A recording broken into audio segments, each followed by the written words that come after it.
сәлем, бұл Еркеназ, мектеп бітірулерінен. Бүгін мен сендермен мамандықтарды қалай таңдау керек жөнінде сөз қозғамақпын. Біріншіден, өздеріне қандай іс ұнайтындарыңды, қандай пәнге бейім екендеріңді ойлап көріңдерші. Не болмаса сіздер қандай тұлға екендеріңізді.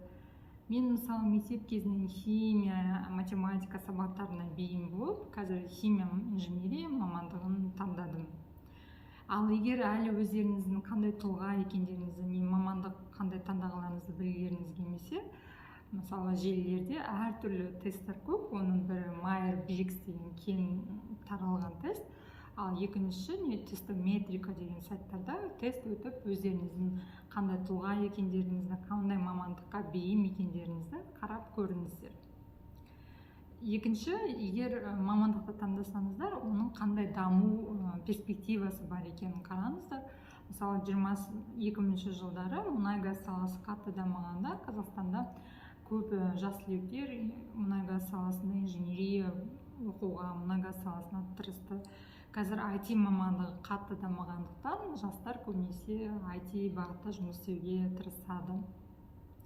Үшінші айтатын ой, ол мамандықты таңдағанда қанша уақыт өткізе аласыздар. Мысалы, дәрігер, инженер мамандықтарына өмір бойы оқып, өздерінің қабілеттерінде ұштау керек. Ал кейбір мамандықтарда 1-2 жылда ғана оқып, үлкен маман болуға болады. Мысалы, менің бір досым, құрбым, ол бакалавр магистратураны гуманитарлық бағытта бітіріп, кейін IT салаға өткісі келген кезде, ол осы Coursera, Udemy, халықаралық университеттердің курстарын өтіп, қазір үлкен IT компанияда Power BI-дан бизнес-аналитик болып отыр. Және ол да мүмкін.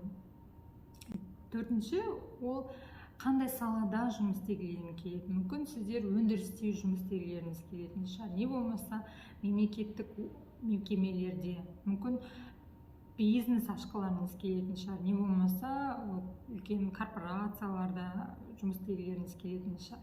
Не болмаса ғылыммен айналысқыларыңыз келетін шығар. Не стартаптарда жұмыс істегілеріңіз келетін шығар. Соны да ойлауға болады, және әрбір саланың өзінің оң және сол жақтары бар. Егер статистикаға қарасақ, әлемде 5% адам бизнеспен айналысады екен, 7 миллиард адамның 20% қызмет көрсету саласында, ал 10% адам өндірісте жұмыс істейді екен. Бұл да енді үлкен көрсеткіш, ойландыратын сандар. Келесі айтатын ой, ол мамандықты таңдап тұрсаңыздар, университет бітірдіңіздер, бірақ мүмкін нарықта сіздерге мамандық бойынша жұмыс орны жоқ шығар. Өйткені жыл сайынғы жұмыс орны саны ол жас түлектердің бітіріп жатқан санынан өте аз болады. Сондықтан барлық жас түлектер өз мамандықтарымен жұмыс таба алмауы мүмкін. Екіншіден, сіздің мамандығының мүмкін сұранысқа емес шығар, не болмаса ондай технология әлі Қазақстанда дамымаған шығар. Сондықтан ол да мүмкін, және университет бітіргеннен кейін ондай мамандыққа жұмыс таба алмауы мүмкін сіздер. Және келесі тағы айтатын ой, ол қазіргі таңда мамандар өмір бойы өздерінің мамандықтарын 5-6 рет ауыстырады екен. Және бұл шындық, және ол жақсы. Өйткені бір жұмысқа орналасып, өзіңізге келмейтініңізді түсіну мүмкінсіздер. Және одан мен басқа жұмысқа барам деп ойлайсыздар да. Не болмаса жұмыс істеп жүріп, жұмыстан сізді қысқартса, енді басқа мамандыққа оқып, басқа саланы игерем деп те ойлауға болады. Және ол да мүмкін. Мен мысал келтірейін, ақш-та Джонни Кейн деген бір азамат бар, ол қазір 38-де, және осы кезге шейін ол өзінің мамандығын 3 рет ауыстырған. Оның әйгілі болғаны, ол біріншіден әскерде жұмыс істеген екен, кейін Гарвардта доктор мамандығын бітіріп доктор болған, ал қазір ол НАСА-да астронавт болып жұмыс істейді. Сонда ол өз өмірінде әртүрлі салаларда мамандығын алып жұмыс істеп жүр екен. Сіздерде де солай болуы мүмкін. Мен өзім келетін болсам, мен басында университет бітіргенде химик маманы болып жұмыс істедім да, кейін мұнай-газ, уран өндіру саласына өттім. Және бұл да сіздерге мүмкін.